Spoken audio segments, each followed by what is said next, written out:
I came home expecting peace, not a nightmare carved into daylight. My driveway looked normal until I saw her, my little girl, sitting on the concrete, her small hands covering her face, her shoulders trembling in silence that didn't belong to a child. For a moment, everything around me vanished. The hum of the air conditioner, the cicadas, the world. Only her. Only the clippers lying beside her like a murder weapon. Her hair, her beautiful chestnut curls, scattered across the driveway like evidence of something unspeakable. My mind refused to process it, but my gut already knew who had done this. Before we move forward, comment down from where you're watching right now, because what you're about to hear will tell you exactly how far arrogance can go before justice answers back. I knelt beside her, voice cracking as I asked, "Who did this, sweetheart?" Her lips trembled. "Miss Karen." 2 words, small and broken, but they detonated inside me. HOA Karen, the self-crowned ruler of this community, had crossed from harassment into cruelty. She was the kind of neighbor who turned power into poison. She smiled at board meetings, barked orders through group emails, and reminded everyone that the HOA's word was law, as if she'd written the law herself. I'd tolerated her fines, her warnings, her constant interference. But this wasn't governance. This was assault disguised as authority. I carried my daughter inside, her tiny heartbeat thudding against my chest. Every step felt heavier, like gravity had doubled. I set her on the couch, wrapped her in a blanket, and stared at the reflection of her bald head in the window. It looked like grief sculpted into innocence. The air felt thick with the echo of clippers that had no right to touch her. In that moment, my training kicked in. Not the part that screams, but the part that calculates. I'd spent years in the service dissecting threats, documenting truth, and dismantling corruption. I'd learned that emotion wins hearts, but evidence wins wars. And this war had just found its battlefield. Outside, the evening light hit the pavement, illuminating each strand of hair like threads of justice waiting to be gathered. I stepped back onto the driveway and picked up the clippers. They were warm, still humming faintly, cheap plastic with a single strand caught in the blade. I pocketed them, already thinking chain of custody. You don't confront a person like HOA Karen with anger. You confront them with precision. She'd always underestimated me because I spoke softly and kept my yard regulation perfect. She saw a compliant homeowner.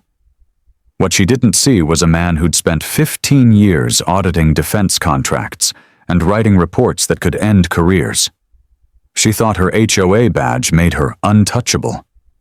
She was about to learn what real authority looks like. As I walked back inside, my daughter clung to my sleeve. "Daddy, am I in trouble?" That broke me. "No, baby," I whispered, kneeling until our eyes met. "She is." Her tears slowed as she leaned into my chest, the kind of trust that deserves more than promises. It deserves action. I swore silently that by the time I was done, HOA Karen would never hold power over another soul again. The house was quiet, except for the low hum of the refrigerator. I opened my laptop and pulled up the HOA charter I'd saved months ago, the one I'd kept just in case her harassment ever crossed the line. Each clause was a weapon waiting for the right target. Rule 12B. Board members shall maintain exemplary conduct toward residents. Rule 19C. Any act resulting in physical or emotional harm to a community member constitutes immediate suspension pending review. Perfect. I highlighted both and saved copies to a separate drive. Across the street, her porch light flicked on. I saw her silhouette, arms folded, head tilted like a queen inspecting her territory. The same arrogance that made her dangerous now made her visible. She wasn't hiding. People like her never do. They believe the neighborhood exists to applaud them. My fingers tightened around the edge of the table. She'd shaved a child's head because she thought fear was a shortcut to respect. That belief was about to cost her everything. I sat there for hours, listening to the night settle in. Every sound, the distant sprinklers, the whisper of tires on asphalt, felt like part of a countdown. I didn't plan revenge. I planned evidence. Tomorrow would start with a call to the sheriff's department, followed by a formal complaint to the state HOA regulatory board, and then to Child Protective Services. I'd pull every thread until her empire unraveled in her own hands. When I finally carried my daughter to bed, she looked smaller than usual, but calm. I brushed my hand over her scalp and whispered, "Hair grows back. Power doesn't." Downstairs, I poured a glass of water and stared out at her house one last time. Somewhere behind those curtains, HOA Karen was sleeping like she'd won. She didn't know that every strand of my daughter's hair she left on my driveway was now evidence, proof that the moment she crossed the line, she lost control of the story. I turned off the light and let the darkness fold around me. Tomorrow, the HOA queen would wake to a new reality, one where rules don't protect tyrants and silence no longer shields cruelty. She'd taken something that could never be replaced. And I was going to take something she'd never get back, her reign. Before the chaos, before HOA, Karen turned my daughter's laughter into silence. I believed in order. I believed that if you followed the rules, people would leave you alone. I'd spent 15 years in the United States Air Force, most of them in the Office of Special Investigations, tracking fraud, writing reports that ended careers, and making men twice my rank stutter under cross-examination. I understood power. I understood evidence. But what I didn't understand, at least not back then, was how corruption at a small scale could feel worse than anything I'd faced in uniform.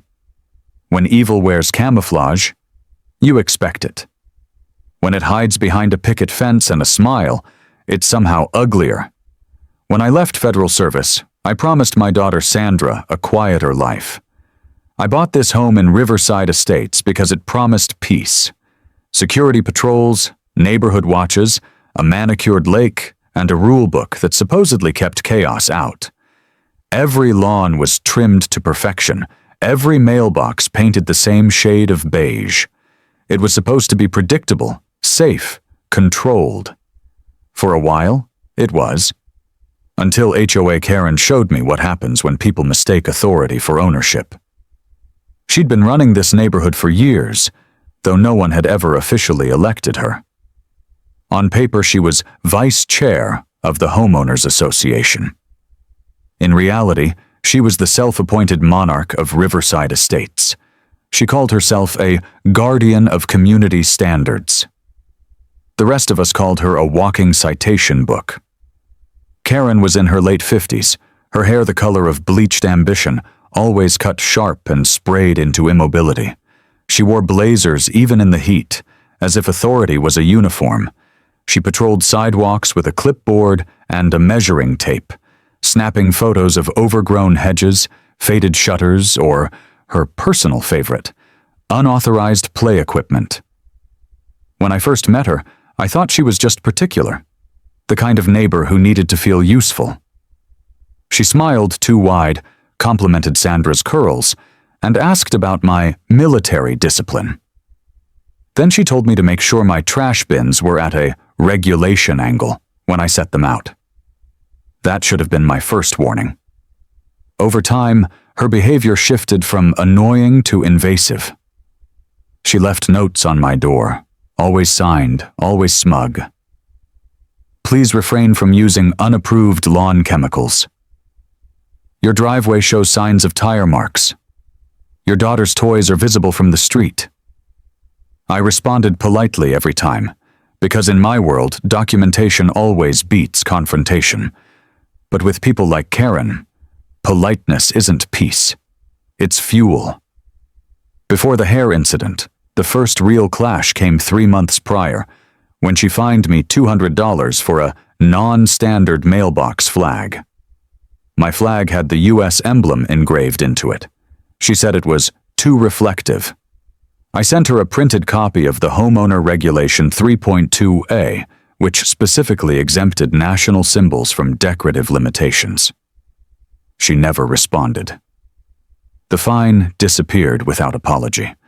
I thought that was the end of it. But her silence wasn't surrender. It was strategy. She'd realized that intimidation didn't work on me, and that made me dangerous in her eyes. My background meant I noticed patterns other people missed. Her inspection schedules matched her personal grudges. Homeowners who challenged her found themselves cited for trivial things: paint hues, flower heights, unapproved bird feeders. I filed away the details quietly, building a mental dossier on the HOA's abuse of power. Back then, I did it out of habit, not intent. Now I realize it was preparation. Greg, my neighbor, once told me she'd fined an elderly couple down the block for having a non-regulation wind chime. When they couldn't afford the fine, she filed a lien against their property. She called it enforcement. I called it coercion. I began attending the HOA meetings, sitting in the back corner, silent, watching. Karen ran them like a courtroom, except she was judge, jury, and executioner. She'd start every meeting with the same phrase: "We're not here to control, we're here to maintain order." The irony would have been funny if it wasn't so terrifying. The deeper I listened, the clearer it became that the HOA wasn't about community. It was about control.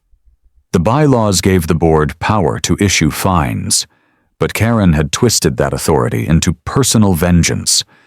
She targeted residents who questioned her, rewarded those who flattered her, and weaponized the HOA's budget to favor her relatives.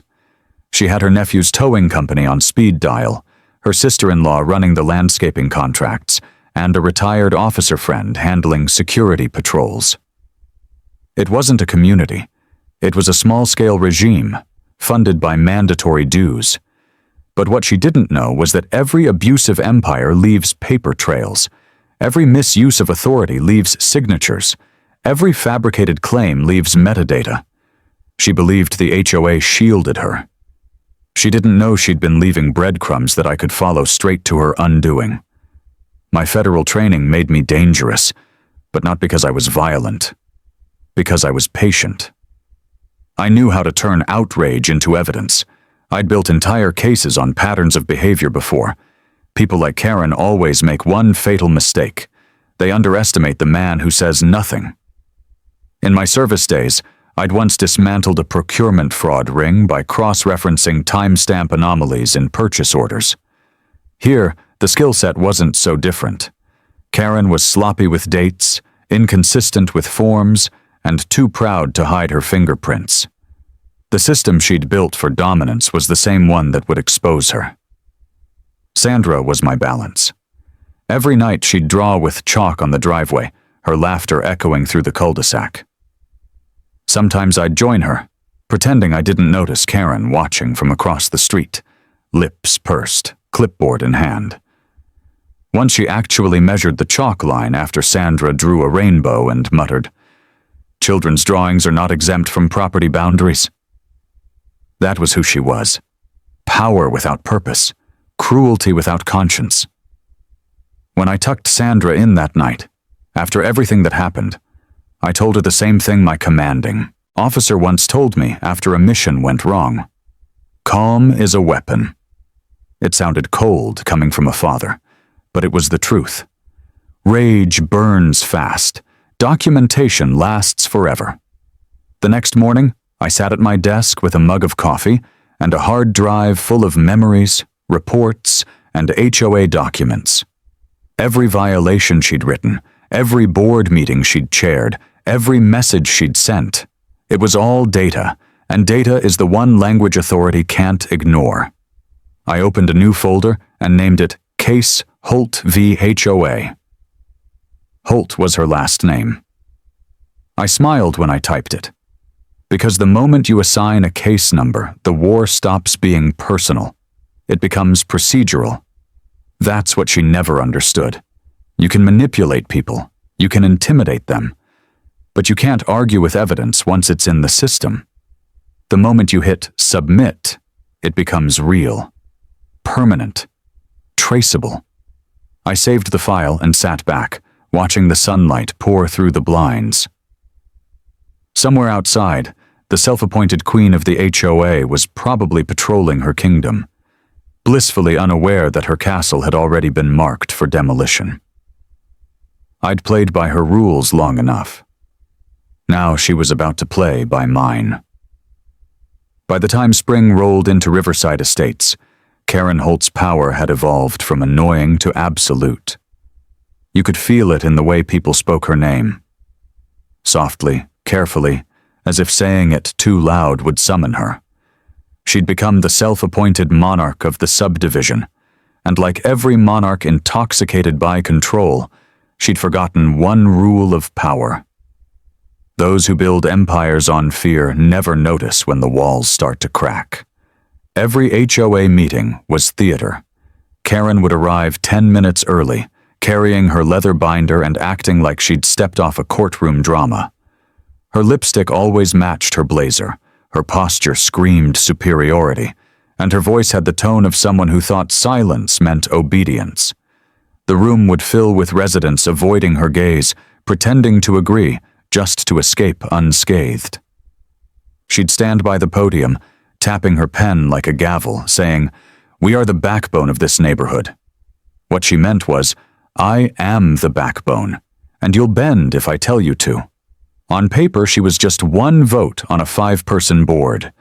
In practice, she controlled every decision. The HOA president, an older man named Philip, was little more than her echo chamber. He'd learned early that resistance came with consequences, letters of non-compliance, surprise inspections, and public humiliation disguised as policy correction. The treasurer, a timid woman named Elise, followed along quietly, terrified of confrontation. Karen used that fear like a leash. She controlled the landscapers, the maintenance contracts, even the towing services. Her nephew Rick owned Metro Tow Services, and it wasn't uncommon to see one of his trucks hauling away a resident's vehicle for parking violations that didn't exist.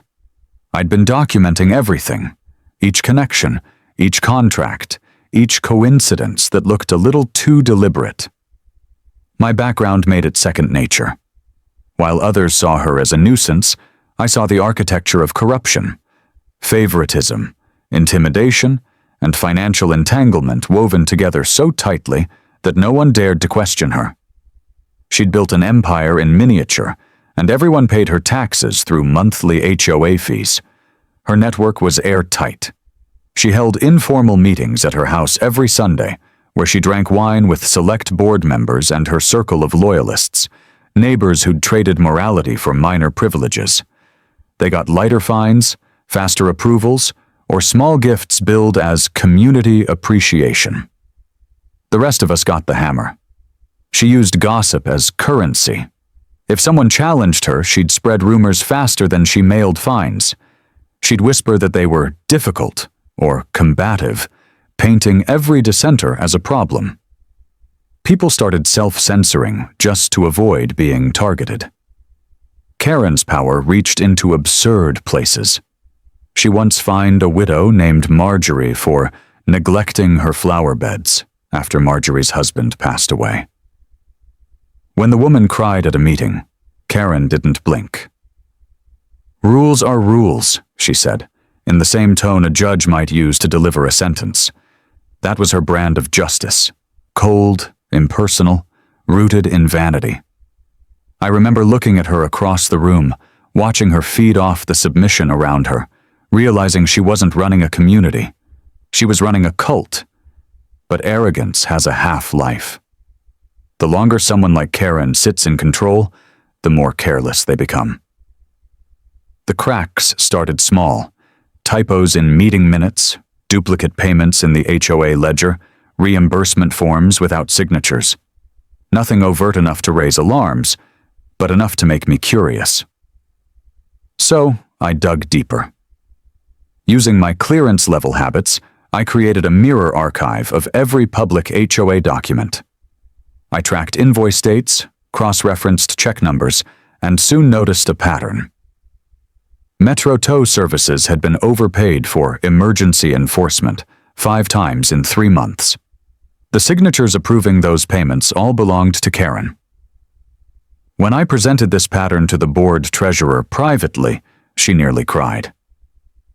"I don't even see those invoices before they're processed," she whispered. "She keeps everything in her personal binder." That was all I needed to know. The binder wasn't just her ego. It was her shield, her vault, the key to her kingdom. Outside of paperwork, her grip on the neighborhood was psychological. She'd mastered the art of turning minor disputes into HOA crusades. If someone played music too loudly, she'd escalate it to community disturbance. If a child drew with chalk on the sidewalk, she'd call it property defacement. She fed on the illusion of control. It made her feel powerful, and power made her careless. The day her son Dylan threw rocks at my car, I realized where that arrogance came from. It was inherited. He'd learned from the best that rules were meant for everyone else. She'd built alliances with local law enforcement too, inviting officers to neighborhood safety dinners she paid for using HOA funds. It bought her leniency. When residents filed complaints against her, they disappeared quietly. She bragged once that the HOA bylaws gave her more authority than the police on private property. She wasn't wrong. Most HOAs are legally insulated. But she forgot the part that mattered. Private doesn't mean immune. I started attending every open meeting, documenting everything with military precision. Timestamps, voice recordings, attendance logs. She noticed me. One night, after I asked a question about the HOA's landscaping expenses, she smiled coldly and said, "Mr. Cross, some of us just don't understand community management." That smile told me everything. She knew I was watching her, and she didn't like it. But she still thought she was untouchable. She made her next move the way people like her always do, by testing limits. It started with letters in my mailbox claiming I was in violation of property uniformity standards because my porch light was non-compliant. The bulb was regulation white. She fined me anyway. Then she had her nephew's company tow my neighbor Greg's truck for being parked overnight, even though HOA policy allowed it until 2 a.m. She wanted me to know she could reach me without ever speaking my name. It was intimidation through bureaucracy, and she was an expert at it. But while she thought she was tightening her grip, I was quietly cutting each rope. The documents, the payments, the recordings, every detail went into my growing dossier. The power she loved so much was turning into her own noose, and she didn't even realize I was the one weaving it. The last straw came during an HOA election cycle. Karen manipulated the proxy votes, claiming residents had verbally approved her reappointment. The truth was, half those homeowners were out of town. I watched her forge signatures in broad daylight, confident no one would dare question her. I remember thinking how bold she looked, how unstoppable she felt. It was the same look she'd wear later, right before everything collapsed. She'd turned the HOA into a fortress. But like every fortress, it had one fatal flaw. It was built on arrogance, not structure. And arrogance doesn't survive scrutiny. She thought she'd built her kingdom in the shadows. I was about to light every corner on fire. What she didn't know was that the moment she targeted my daughter, the investigation I'd been quietly building turned from observation into action. She wasn't facing an angry father anymore. She was facing a professional investigator with nothing left to lose. By the time I was done, her binder of power, her network of lies, and her title of vice chair would all become exhibits in a case file stamped with her name and mine right beneath it. The morning after I found my daughter on the driveway, I stopped being a neighbor. I became what I'd been trained to be, an investigator. The difference between emotion and action is documentation, and I had no room left for emotion. I started with the small things, every text, every letter, every timestamp. I went through Karen's previous violations against me and my neighbors and cataloged each one by date, description, and reference number. Her entire career of control was sitting there on paper, waiting to be turned against her. I began with the clippers. They were still in the evidence bag I'd sealed myself. I documented them with my phone's timestamp and printed the photos. The make, the model, the manufacturer's serial number, it all went into the first file of what would become a 117-page case report. I named the document Incident 001, Unauthorized Child Contact, because when you're building a case against someone who thrives on manipulation, clarity is the only weapon that cuts through lies. Before going to the police, I called a contact from my service days, a retired state investigator named Reese. He'd handled internal audits for the Attorney General's office for over a decade. I told him everything. He listened quietly, then said, "Get every piece of proof before you file anything. Don't just win this. Bury it in evidence." He was right. So I started building my file like an operation. First, I retrieved my porch camera footage from the day of the rock incident. The video showed Dylan throwing stones, me walking out, no physical contact, and him fleeing. That was my foundation. Proof that Karen's child abuse claim was fiction. I uploaded the footage to a cloud server with multiple redundancies, one in-state and one off-site. Then I checked the HOA bylaws she'd twisted so often. I printed every regulation that could be used against her, specifically sections regarding board conduct, conflict of interest, and disciplinary review procedures. The language was dry, but I'd spent half my life reading worse. Each clause was another nail in her coffin.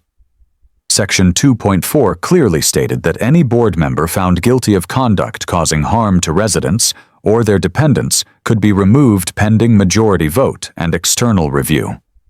That meant the HOA didn't need to vote her out once the state got involved. They just needed documentation of misconduct. By afternoon, I'd mapped her entire operation.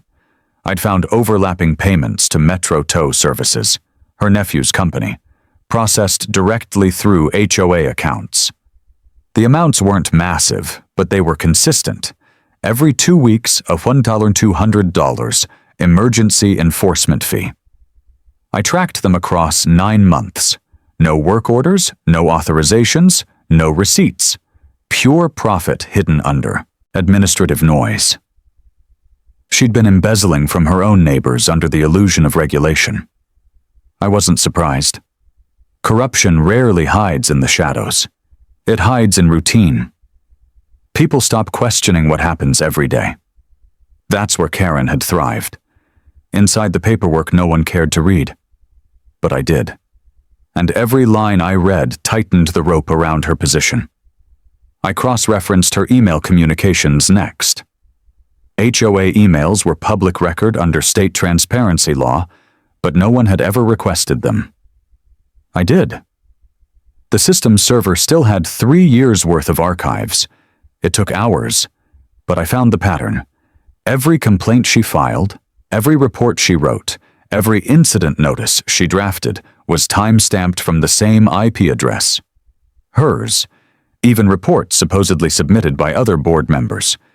She hadn't just abused her power. She'd fabricated consensus. That night, I printed everything. I wanted paper, not pixels. I worked methodically.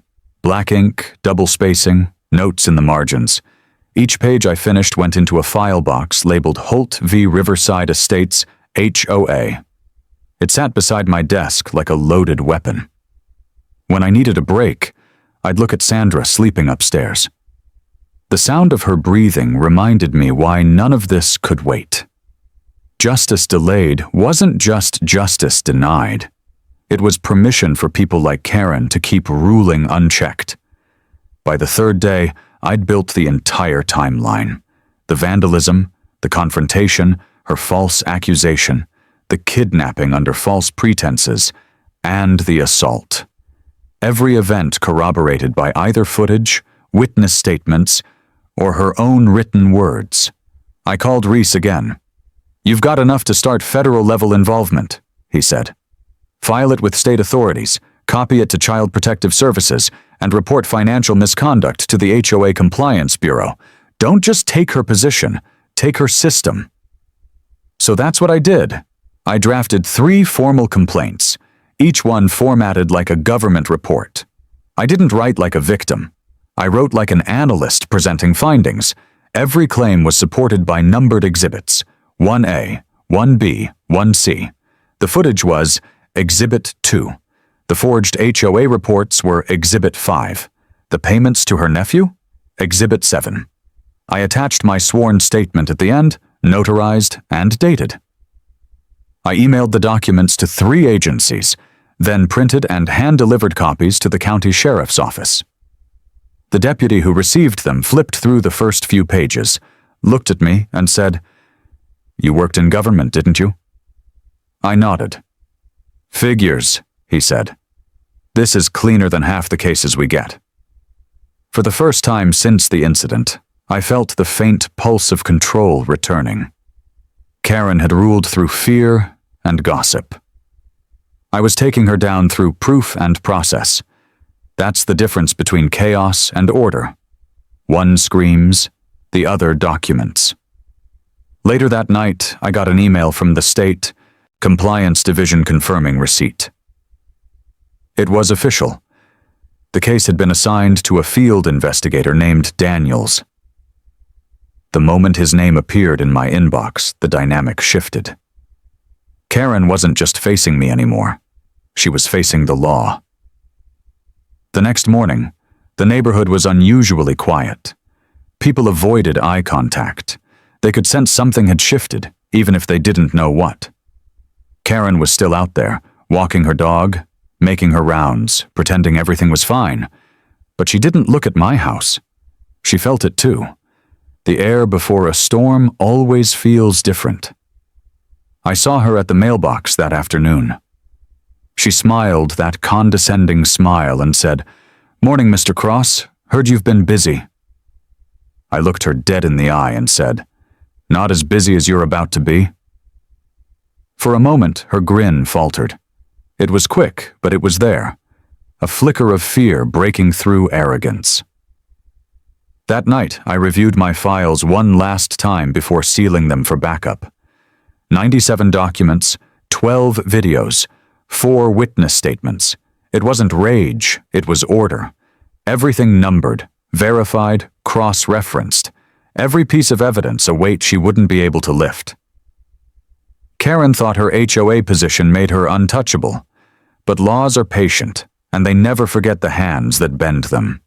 She'd built her control on technicalities and loopholes. I was using those same technicalities to bury her. What she didn't know was that her reign was already over. I hadn't told anyone. I didn't need to. The investigation was already moving through state channels. Her name would hit the registry in days. Her friends on the board would get subpoena notices. Her bank accounts would freeze pending audit. She was about to learn that no amount of neighborhood gossip can drown out the sound of government wheels turning. I turned off my computer and stood at the window. Across the street, her porch light flickered. Maybe a loose bulb. Maybe nerves. Either way, I smiled. Because this time I wasn't just a homeowner. I was the man who'd turned her weapon, her authority, into evidence against her. The next phase wasn't about confrontation anymore. It was about exposure. And I was going to make sure that when she finally realized how deep she was buried, it would be far too late for her to claw her way back out. The day the confrontation came, the air itself felt tense, like the entire neighborhood was holding its breath. It started with a notice, an official envelope stamped with the seal of the State Compliance Bureau, delivered not to my house, but to Karen's. I saw the courier step out of the vehicle, clipboard in hand, and walk up her path.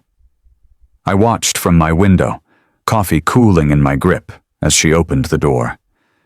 Even from that distance, I saw the moment recognition hit her. The way her shoulders stiffened, her mouth fell open, her hand trembled as she took the papers. It was the look of someone who'd just realized the monster under her bed had her name on the file. By afternoon, word had spread through Riverside Estates. The Queen had been served. Her binder, her sacred binder, had been seized as evidence pending audit. Residents whispered, glancing toward her house, pretending they weren't watching. She came outside twice that day, pacing her driveway in her robe, phone glued to her ear, shouting into it like volume could bend the law. I didn't hear the words, but I didn't need to. I recognized desperation when I saw it. I'd seen that look on contractors caught falsifying records, sweat under pressure, defiance giving way to panic. 2 days later, she made her first move. She called an emergency HOA meeting. The email arrived in everyone's inbox at 6:42 a.m., the digital equivalent of a battle horn. Urgent matter of community stability, the subject line read. I smiled. She was trying to rally her troops. I arrived 10 minutes early, notebook in hand, and took my usual seat in the back. When she walked in, the room went quiet. Her usual smirk was gone, replaced by a tight jaw and the false calm of someone rehearsing control. "Thank you all for coming," she began, her voice brittle. "It's come to my attention that false allegations have been made against this board and against me personally." She looked directly at me, trying to reassert dominance. I didn't blink. She turned to the crowd. "We must remember that this community thrives on trust. Outside interference only weakens us." It was the oldest tactic in the book, paint the truth as treason. But the problem with using intimidation as your currency is that once people see you bleed, your currency becomes worthless. One of the residents, Elise, the treasurer she'd been controlling for years, raised her hand. "Karen, is it true the state took your financial records?" she asked. The question sliced through the room like a blade. Karen's mouth tightened. "That's a misunderstanding," she said quickly. "They're just verifying some details." Another voice rose from the corner, a man named Greg. "So, an investigation?" Karen's jaw twitched. "A review," she insisted. "A routine one."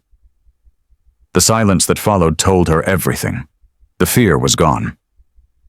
Once people realize a tyrant can be questioned, their obedience collapses like a house of cards. I sat quietly, watching her try to patch a dam with words. "I assure you," she said, voice trembling slightly now, "everything will be resolved soon." That was when I stood. "Then you won't mind transparency," I said, my tone even but sharp enough to cut glass. Heads turned.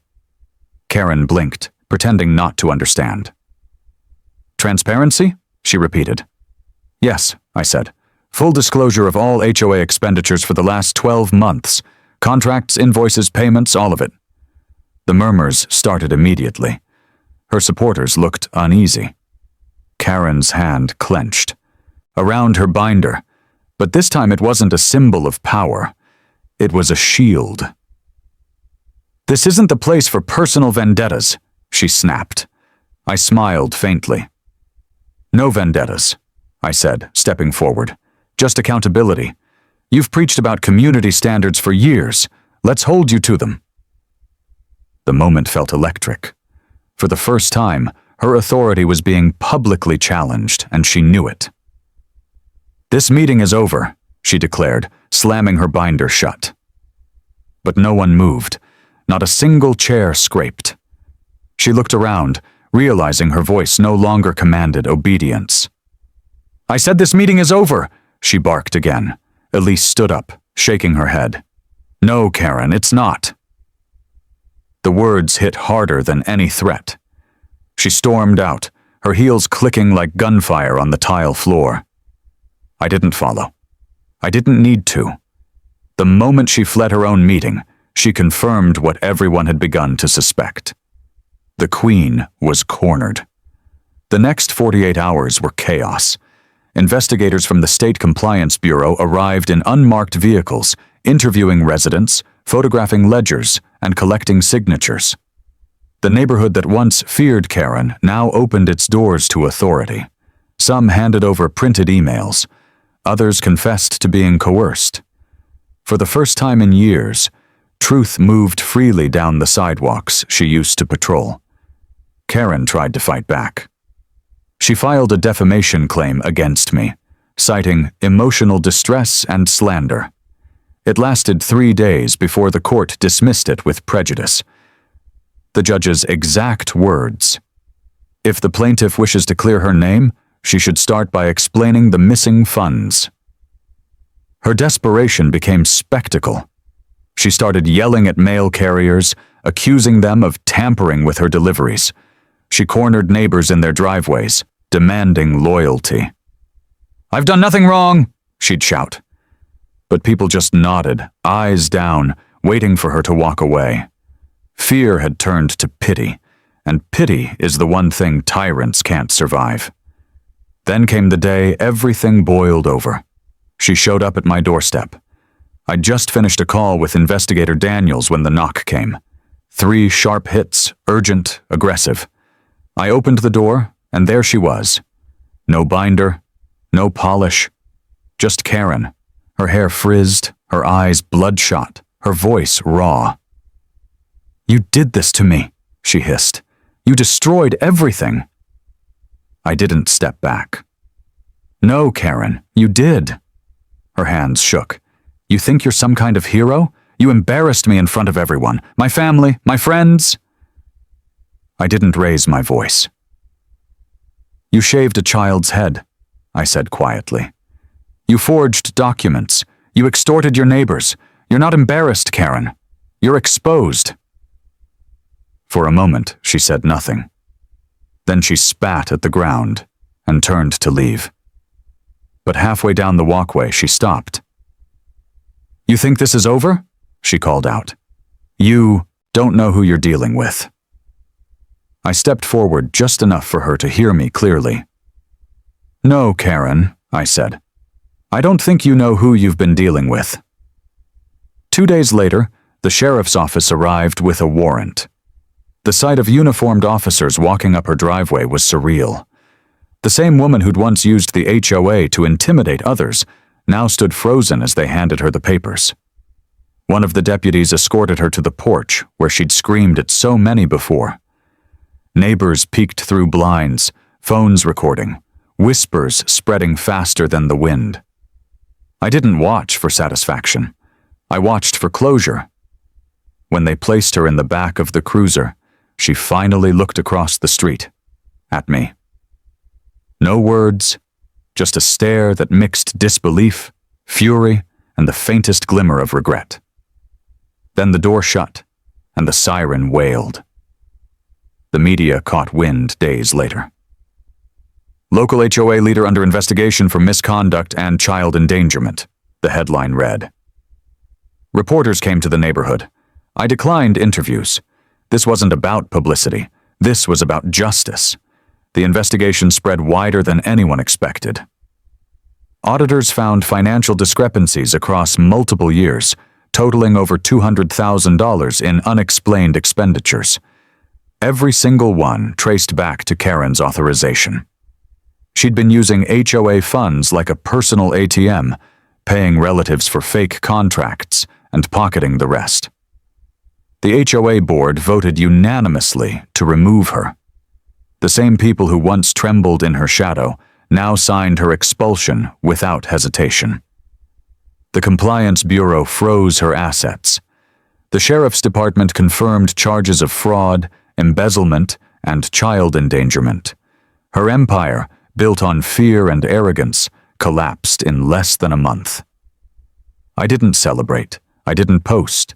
I simply stood in my yard that evening, the sun sinking low behind the rooftops, the air quiet except for the soft hum of the cicadas. The same place where I'd once found my daughter crying had become the scene of her justice. And as the last light faded, I knew this wasn't just a victory.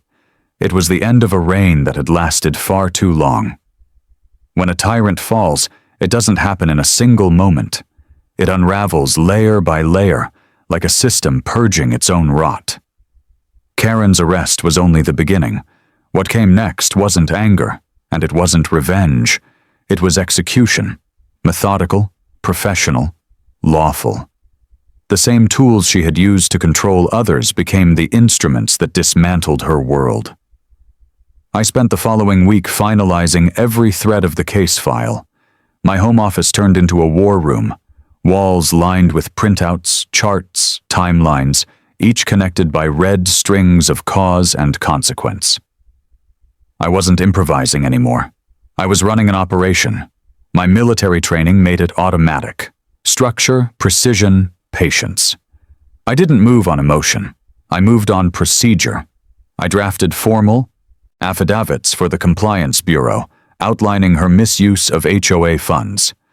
I filed supplemental evidence with the county court, connecting her nepotistic contracts to her family members' shell companies.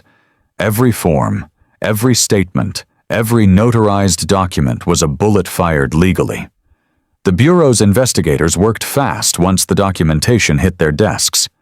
Karen's personal accounts were traced to multiple transfers from the HOA's general fund. Small amounts, cleverly distributed but recurring. They called it pattern consistency of financial misconduct. I called it arrogance. She'd believed no one would ever read beyond the first line of a spreadsheet. She'd counted on complacency, not competence. That's what made her easy prey for someone like me. 3 weeks after her arrest, the Bureau held an open hearing at the county courthouse. The residents of Riverside Estates were invited to attend. The same people she'd bullied into silence now filled the seats in quiet unity. I sat in the second row, my daughter's small hand in mine, her hair beginning to grow back. Across the aisle, Karen sat in the defendant's seat, pale and expressionless, her posture smaller than I'd ever seen. She didn't wear her signature blazer this time, just a plain gray suit that did nothing to hide the cracks in her composure. The lead investigator, Daniels, began the proceedings. We are here to review evidence regarding embezzlement, abuse of authority, and violation of state homeowner association laws by the former vice chair of Riverside Estates HOA. His voice echoed across the chamber, calm but absolute. Karen tried to interject once, claiming she'd been set up by a disgruntled neighbor, but Daniels didn't even look at her. He simply said, "The documentation speaks for itself." And it did. I'd watched courts tear down generals and senators in my time, but nothing compared to watching a petty tyrant realize her power had evaporated. Every exhibit they presented hit like a hammer. Exhibit 12, forged signatures on meeting minutes. Exhibit 19, unreported income linked to her nephew's towing firm. Exhibit 24, unauthorized access to HOA email accounts. By the time they reached Exhibit 31, photographs of the clippers she used on my daughter, the room had gone silent. Karen's eyes filled with tears, but not the kind that asked forgiveness. They were the tears of someone who finally understood the weight of consequence. When it was my turn to testify, I stood calmly. This was never about personal revenge, I said. This was about accountability. She believed the law stopped at her property line. It doesn't. It never has. My words weren't angry. They were factual. They carried the tone of a report read aloud, cold and clinical. The judge nodded slightly, noting my composure. That mattered more than anything else. In systems like this, restraint is power. After hours of testimony, the judge ruled in favor of the HOA's dissolution of her position and recommended a full federal audit of the association. Karen's face went white. In less than 15 minutes, she lost not only her position, but the entire structure she'd spent years using as her personal kingdom. The court froze her assets, revoked her board privileges, and assigned a state-appointed trustee to manage the HOA until a new election. But I wasn't done. My reports to the Federal Housing Department triggered an even wider probe. Turns out Karen had replicated her tactics in 2 previous neighborhoods before moving to Riverside Estates, each time under a different title. Community advisor? Association liaison? She'd left both under amicable separation, but now those files were reopened. Her pattern of behavior crossed jurisdictions, and once that happened, her case stopped being local. It became federal. The Department of Housing and Urban Development sent notice of an audit. A civil attorney reached out, representing several families who'd been wrongfully fined by Karen over the years. I provided testimony and documentation to strengthen their case. It wasn't about vengeance anymore. It was about purging her influence from every place she'd infected. The following month, the HOA's accounts were restructured. All excess funds she'd funneled out were reclaimed. Residents who'd been fined illegally received reimbursements, and the board voted to implement an oversight system requiring all financial transactions to be co-signed by 3 members. The bylaws she'd twisted were rewritten with tighter safeguards. I'd not only destroyed her reign, I'd rebuilt the foundation she corrupted. Sandra watched it all happen quietly. Sometimes she'd ask, "Is the bad lady gone?" And I'd tell her, "Yes, she can't hurt anyone anymore." Her laughter started to return after that. Her joy filled the house again, not all at once, but in small waves. Healing isn't loud, it's steady. A few months later, Karen's sentencing was held. She pleaded guilty to multiple counts of fraud and endangerment in exchange for a reduced term. The courtroom was packed. Her lawyer tried to paint her as misguided, claiming she'd simply lost perspective. But the judge wasn't moved. "You didn't lose perspective," he said. "You lost integrity." Then he handed down the sentence. 5 years, with no chance of early release for the first 2. When she was led away, she glanced toward the gallery. Our eyes met for the final time. There was no rage there, no superiority, no defiance, only recognition. She knew she'd met her match. In the weeks that followed, the neighborhood transformed. The same people who'd once whispered in fear now greeted each other openly. Driveways were no longer battlegrounds. Children played without feeling watched. For the first time since moving there, Riverside Estates felt like what it was supposed to, be a community. It was strange the way peace returned, not with fireworks or triumph, but with quiet mornings and laughter in the yard. Justice doesn't always roar. Sometimes it just restores silence. And in that silence, I found closure. Karen's name became a cautionary tale in HOA circles. Her case was cited in compliance seminars as an example of unchecked power gone wrong. I didn't attend any of them, but I saw the reports. Every mention of her downfall reminded me of something my old commanding officer once told me. Corruption collapses faster when it meets someone who knows the rule book better than the corrupt. And that's exactly what happened here. I didn't fight her with fists or fury. I fought her with precision, patience, and process. The tools she used to dominate others became the same tools that destroyed her. When the last audit was closed, I stored the case file in a sealed archive box. The label read, HOA Karen, Terminated Authority. I placed it on the top shelf of my office closet, above old service medals and framed commendations. It belonged there, not as a trophy, but as a reminder. Because justice isn't just served in courtrooms or headlines. Sometimes, it's served in the quiet satisfaction of knowing the system worked exactly as it was supposed to. It's been almost a year since the day HOA Karen was taken away in handcuffs, but the echoes of what she did, and what followed, still hang in the air of Riverside Estates like distant thunder after a storm. The neighborhood looks different now. The lawns are still trimmed, the mailboxes still uniform, but the air feels lighter. The tension that once crept through every cul-de-sac has vanished. People smile more. Windows stay open longer. It's amazing how peace sounds once you've known the volume of tyranny. I still remember the first HOA meeting after her sentencing. The chairs were full, the air smelled faintly of fresh paint, and the podium she once ruled from stood empty. A new chairperson, a calm woman named Elise, opened the meeting with words that felt foreign to the room. "We're here to listen." No barking orders, no veiled threats, just conversation. For the first time, residents spoke without looking over their shoulders. Greg shared ideas for a community garden. Marjorie, the widow Karen had once humiliated, volunteered to coordinate neighborhood events. People laughed, genuinely laughed, inside the same room that had once felt like a courtroom.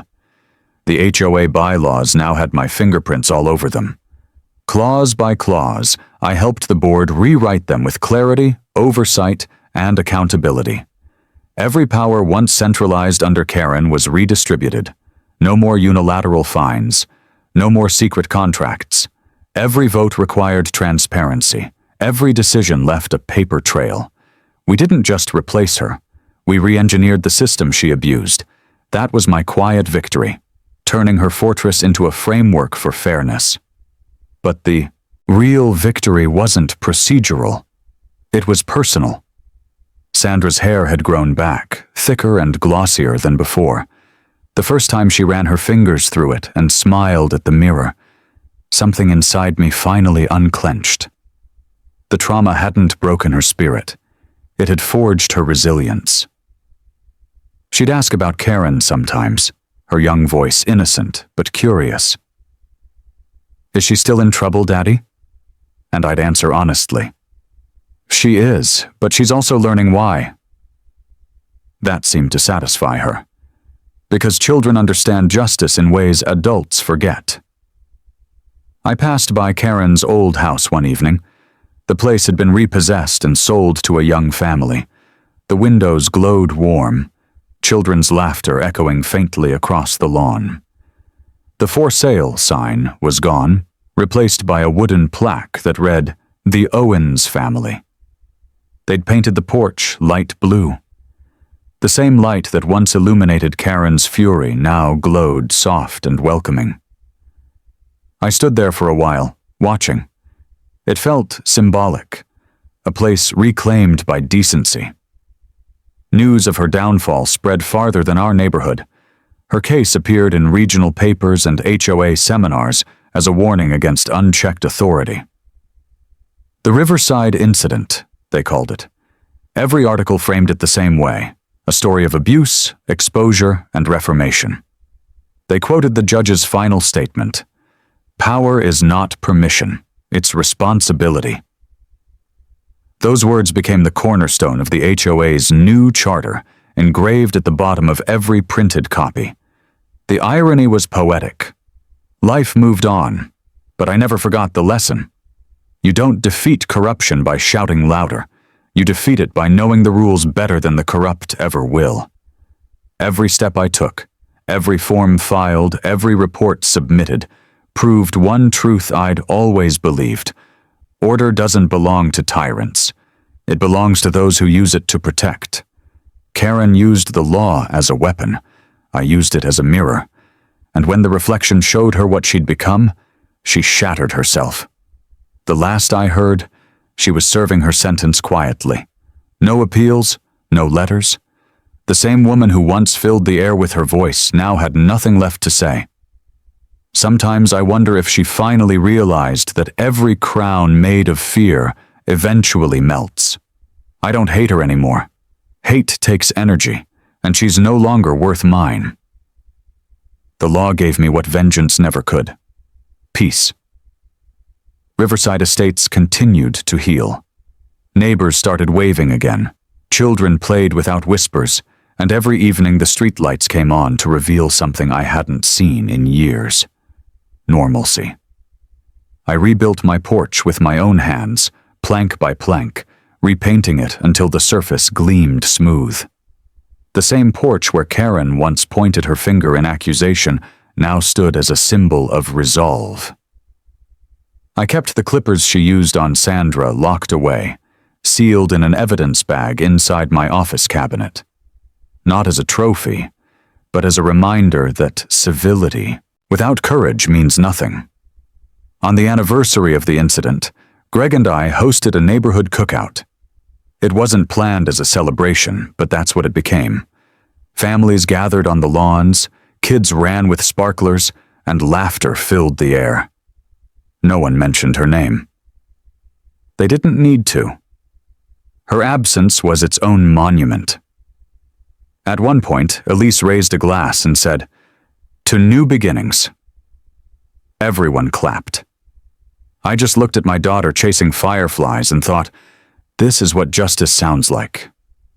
Later that night, after everyone had gone home, I stood outside under the quiet hum of the street lamps. The stars hung bright over the rooftops, and the neighborhood was still.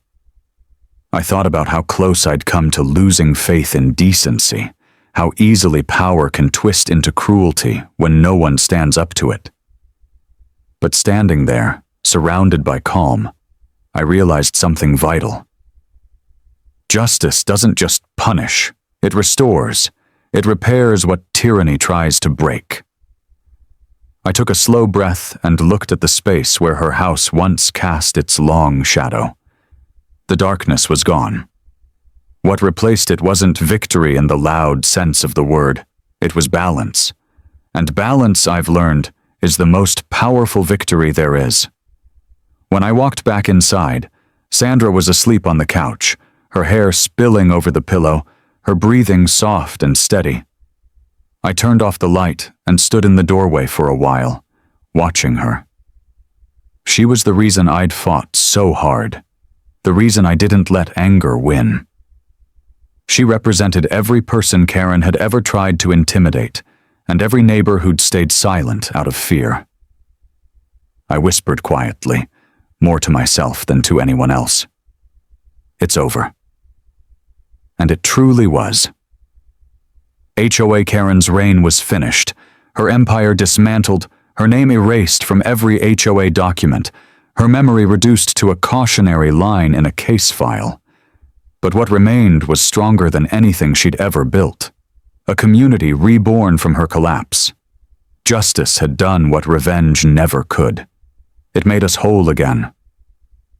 And as the night deepened around our quiet little neighborhood, I knew that sometimes the most powerful retribution isn't the fire that consumes. It's the light that stays after.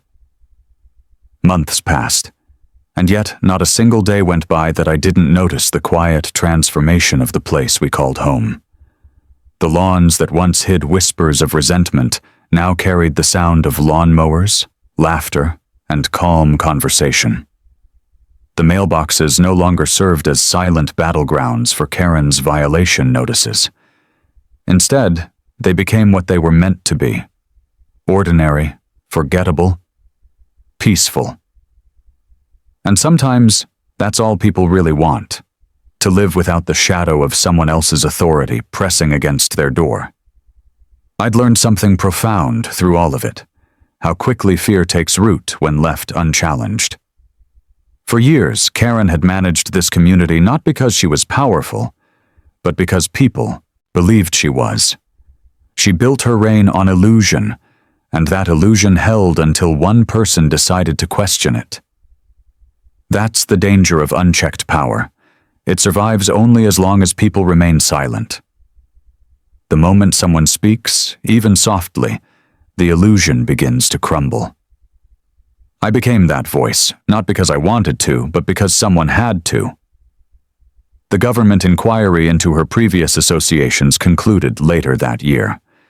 It uncovered a trail of financial abuse across 2 other states, each echoing the same behavior pattern she'd practiced here. She had used HOAs as platforms for control, blending manipulation with bureaucracy, disguising her greed as governance. Her conviction extended beyond this neighborhood. She became the example law schools and compliance agencies studied when teaching about abuse of civil structures. The Holt precedent, they called it. Her last name would live on, not as power, but as warning. The irony was almost poetic. She'd wanted influence so badly that she'd carved it out of fear. In the end, she got her wish. Her name became influential, but for all the wrong reasons. Every seminar, every legal article, every cautionary video reminded people of the one truth she never learned. When you weaponize rules, they eventually turn on you. I kept in touch with investigator Daniels after the case closed. He told me that Karen's sentencing was already reshaping policy at the state level. "You know," he said once, "you could make a career out of this. People like you don't just report injustice, they rewrite the system that allowed it." I told him I wasn't interested in careers anymore. I just wanted quiet. But deep down, I understood what he meant. Sometimes, one fight isn't just about the moment. It becomes a framework others can follow. Riverside Estates had elections again the following spring. They asked me to run for the board. I declined at first. I'd spent too long dismantling tyranny to risk resembling it. But Elise insisted. "We need someone who understands what balance means," she told me. And so, reluctantly, I accepted. Not for authority, but for stability. The vote was unanimous. The same community that once watched from behind curtains now trusted enough to choose leadership without fear. It wasn't power I inherited. It was responsibility, and I intended to wield it the way she never could. The first meeting under the new board took place in the community hall. No podiums, no scripts. We sat in a circle. People spoke, disagreed, laughed. Democracy in its smallest, purest form, neighbors making decisions together. It felt strange at first, almost fragile, like we were learning to walk again after years of crawling. But that's how recovery looks: slow, steady, deliberate. After the meeting ended, I lingered behind, tidying the chairs. The air smelled faintly of coffee and sunlight streaming through the windows. I looked around and realized something I hadn't felt in a long time. Contentment. True, quiet contentment. This wasn't victory as most people imagine it. There were no parades, no banners, no applause. It was victory in its purest form, the restoration of peace. That night, Sandra sat beside me on the porch, sketching in her notebook under the warm hum of the light. She was drawing our house, the trees, and the street. She stopped for a second, tapped her pencil against the paper and said, "Dad, what happens to people like Miss Karen when they come back?" I paused, choosing my words carefully. "They face what they built," I said, "and if they're lucky, they learn something from it." She thought about that, then smiled faintly. "Good," she said, "because she needs to learn." Then she went back to drawing. Her answer was simple, but in that simplicity lived the entire truth.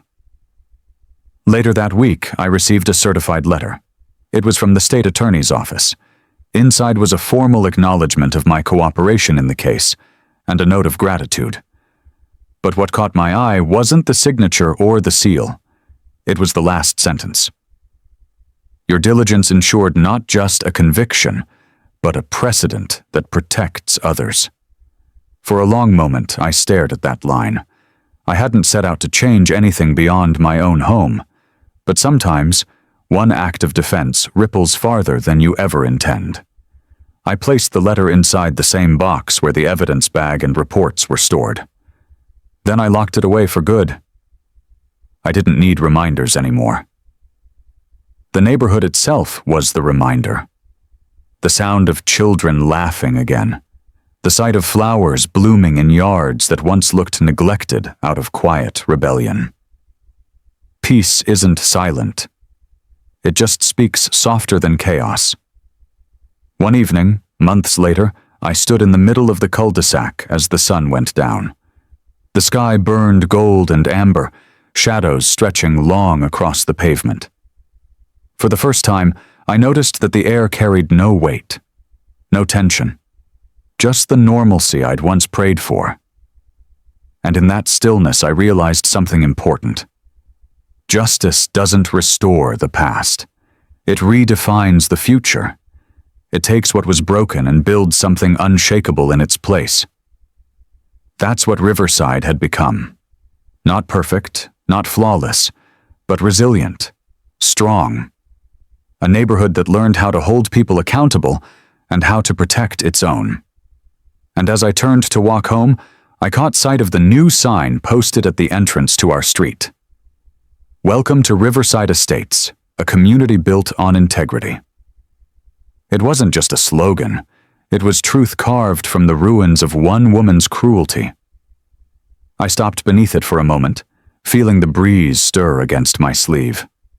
The same street where HOA Karen once ruled through intimidation now stood as proof that tyranny only wins when good people stay quiet.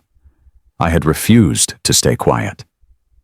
And in doing so, I'd not only ended her reign, I'd given my daughter a world where silence no longer equaled surrender. When I got home that night, Sandra was asleep on the couch again, her hair draped across her cheek like the gentle signature of peace. I turned off the lamp, letting the soft moonlight fill the room. Then I whispered, barely audible, "We're free." And for the first time in years, I truly believed it.